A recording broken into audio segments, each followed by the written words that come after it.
Welcome back to the Nursing Post podcast. We are here with myself, Ashley, and Rosa. We are going to be talking today a little bit about fetal alcohol syndrome and kind of the spectrum of fetal alcohol spectrum disorders. So, of course, we're always here to try to spark some conversation and inform you guys. So, Rosa, do you want to get us started? Absolutely. So today, as Ashley mentioned, we're going to talk about fetal alcohol syndrome. And I think a lot of us pretty much know what it is. We've heard of it. We've seen it on TV. If you're a nurse, you've definitely read about it. But I think it's an important topic to cover because it's still prevalent. Yeah. So people basically are pregnant and consuming alcohol. And that pretty much is what sums up the fetal alcohol syndrome. And sometimes, people can be pregnant and not realize it, and they continue to consume alcohol, which also contributes to fetal alcohol syndrome. Yep. And usually here we would probably insert some statistics, but we're doing things a little differently today. Want to start with a different set of numbers this time. And since we're talking about alcohol, I believe knowing the numbers would be the best place to start. And alcohol consumption and limitations are different for men and women. And we've done episodes on this previously, but we want to remind everybody of the normal values for women because men are different. They metabolize different than women. So moderate alcohol use for women would be drinking 1 drink daily or less than 7 drinks a week. Heavy alcohol consumption would be more than 3 drinks a day or more than 7 drinks a week. And binge drinking for women is defined by 4 or more alcoholic beverages in a short period of time, usually within a couple of hours. So, if you're in college, that's probably a Friday night or a Saturday night. But for binge drinking, it would be literally an occasional, a more than an occasional thing. Right. So those are your statistics for alcohol consumption in women, because men can't get pregnant, unfortunately. It's just us women, or otherwise we would have added their numbers to this as well. So when we think about fetal alcohol syndrome, some years back, there was some change in some verbiage, and for a really good reason. It's now fetal alcohol syndrome is part of the fetal alcohol spectrum disorder. So fetal alcohol spectrum disorder is like an umbrella diagnosis, which means there are a lot of things that fall within and under that diagnosis. So it's a spectrum, and fetal alcohol is one of those things under it. There are other things underneath that umbrella as well. We're not really going to talk about a lot of those today, but I at least wanted to let you know what they were. So you have, of course, the fetal alcohol syndrome, FAS, and then you have partial fetal alcohol syndrome which is PFAS, and then alcohol-related neurodevelopmental disorder, which is ARND. We have alcohol-related birth defects, ARBD, and lastly, neurobehavioral disorder associated with prenatal alcohol exposure, which is ND-PAE. And the reason that they did this was because not every patient, every child that was born fit perfectly in that fetal alcohol syndrome box. But yet they had issues, whether they were cognitive, behavioral, there were birth defects from alcohol use. And what was happening is these kids were not getting the help they needed because they didn't have fetal alcohol syndrome. Although they had a complication from, you know, the mother consuming alcohol during pregnancy, they weren't labeled correctly, so they weren't getting the help. So It's this really kind expanded the help that was needed by being able to say, no, this child has fetal alcohol spectrum disorder. And then within that, then we can, you know, separate out, okay, they don't have this issue, they do have this issue. So that kind of just gives a good blanket understanding of why we're doing this, which I can't see a reason as to why not. I mean, it's offering more children more help for their developmental delays and disorders and or birth defects that they may have. Well, it's the same exact concept as dementia. Dementia is Mhm. the umbrella, and then you Exactly. have Lewy body and Mhm. Alzheimer's and frontal lobe all underneath Yeah, that umbrella. So it's the same concept. It's just a different disease process. exactly. We do this all the time in medicine, very Mhm. much so. Okay, so let's get into fetal alcohol syndrome. We don't know the exact mechanism that alcohol causes. It's teratogenic effects. So, of course, studying this would be immoral and unethical because, you know, the first rule of medicine is do no harm and definitely do no harm to unborn babies. Seems So, reasonable. yeah, who would have thought? That's why it's in the Hippocratic Oath. We don't know. Wait, what we do know is from research on animals, Mhm. but does it only gives like a little insight into the risk of consuming alcohol during pregnancy. Right. Yeah, we do a lot of experiments on animals. However, it's helpful, it's insightful, but unfortunately it's not a substitute for No. the real thing. Mm-mm. So during the first trimester of pregnancy, heavy alcohol use can lead to facial and brain abnormalities. And if you think back to your high school biology class or sex ed class, when you know they're showing you these videos, you'll know in that first trimester, basically what's forming is the Mm. brain and the spine. So if you are consuming alcohol heavily during the first trimester, these are the abnormalities that you should expect. And And for a lot of that, you know, just as a caveat, a lot of women don't know that they're pregnant for, you know, 4 to 6 weeks. And that's half of your first trimester at more that than, 6 week mark. yeah, you're about So that's halfway why or it's more. important to make sure that you're being diligent. And in the second trimester, there is a higher chance of spontaneous abortions. Mhm. So that's just a medical term for a miscarriage. Yep. So we just want to make sure to highlight that. That's extremely important. And then in your third trimester, there's a risk of decreased height, weight, and brain volume. And drinking alcohol during any time of and during your pregnancy has been associated with neurobehavioral defects. Hmm. There are a couple of risk factors that I think they make sense to me, but they're not. I hate to say that they're not, in my opinion, risk factors, but they're really kind of not. If you know, look this up, you'll find these everywhere. But, you know, a risk for, you know, people who have a higher chance of fetal alcohol syndrome or giving their child fetal alcohol syndrome, I guess, would be women who metabolize alcohol more slowly.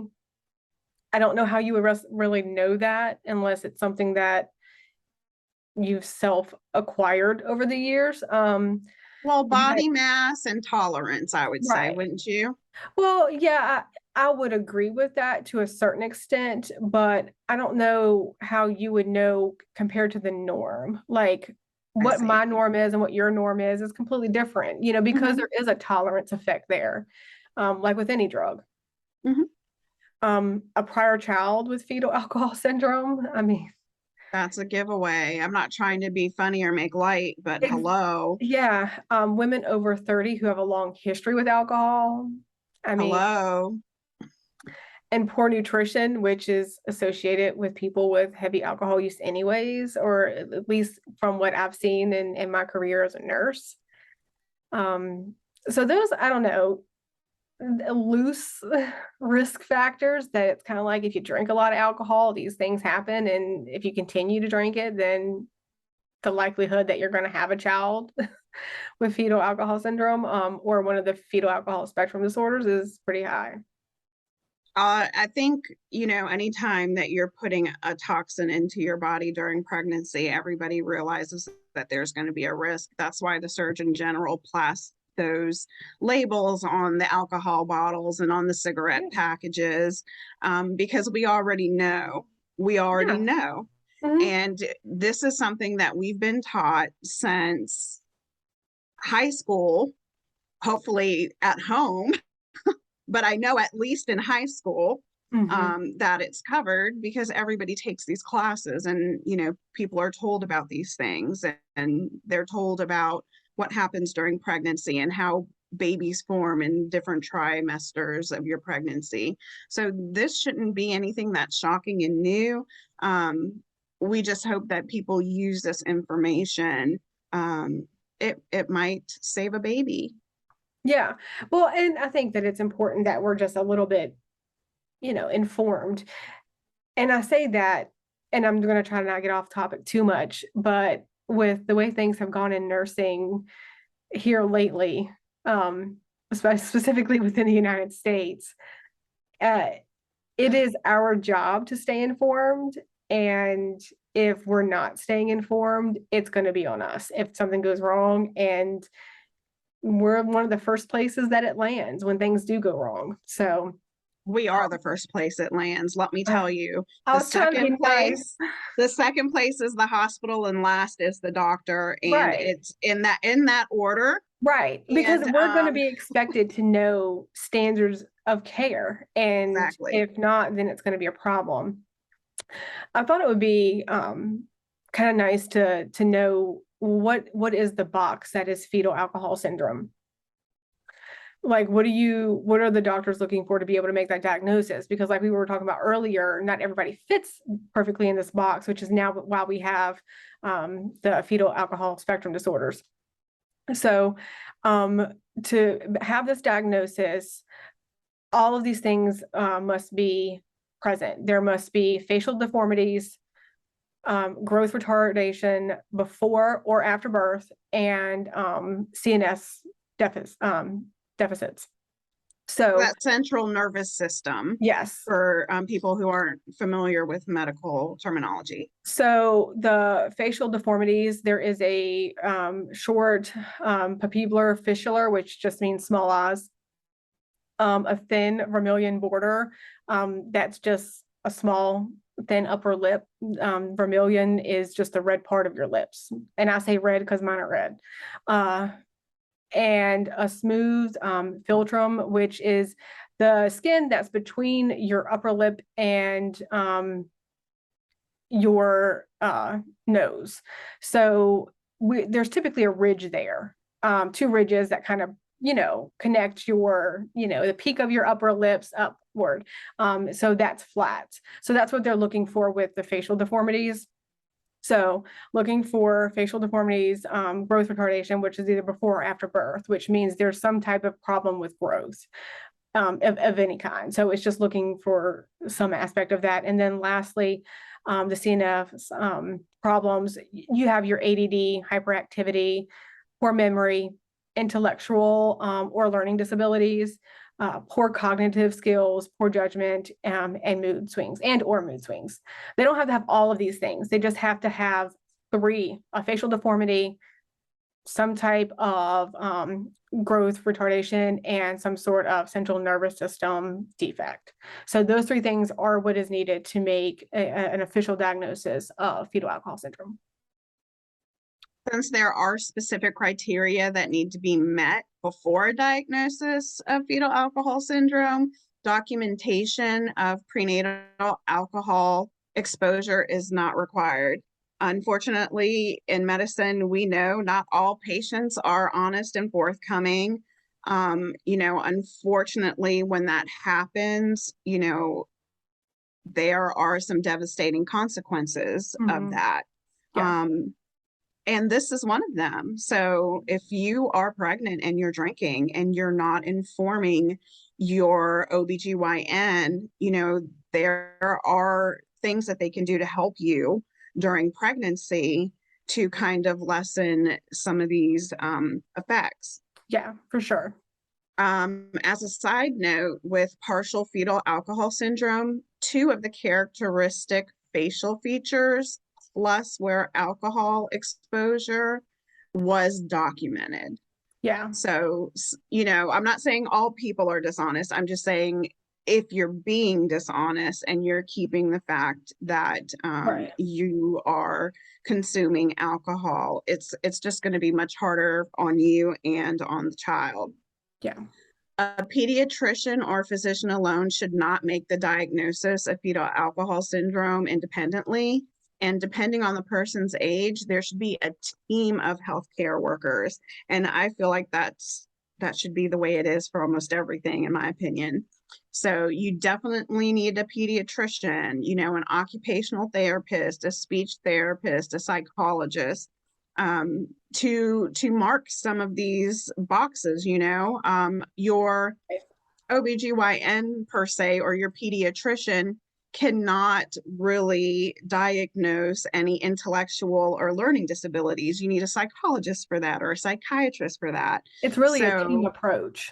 Exactly. So you do need more than just your pediatrician's, stamp of approval. It is a process. So just keep that in mind. And usually referrals will start to go out. That pediatrician then has to refer you to the psychologist or the psychiatrist. And then from there, they're going to refer you to therapy. So it's a process.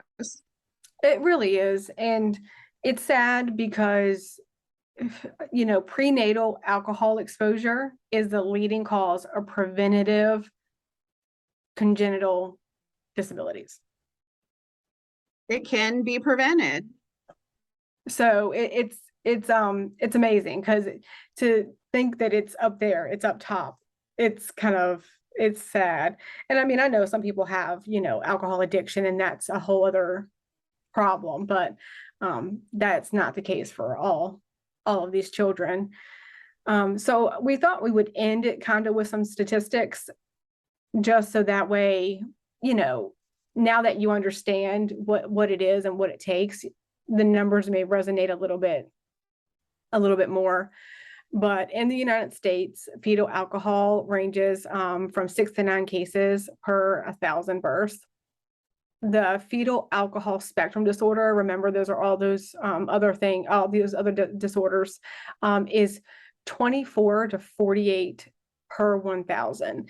And the reason that there's a range is some of these things don't develop until later on. We don't know if there's a learning disability immediately. So that there's a little bit of a range. Higher end of these ranges were seen in high risk populations. So those that have a low socioeconomic status, those who are racially and of ethnic minority. And American Indians have the highest rate overall. Pregnant women aged 25 to 35 were less likely to report drinking than women aged 35 to 49, which I found to be very interesting. I would have thought that would have been reversed. I think when you get to this is me. I think when you get to a certain age, you just don't give a shit.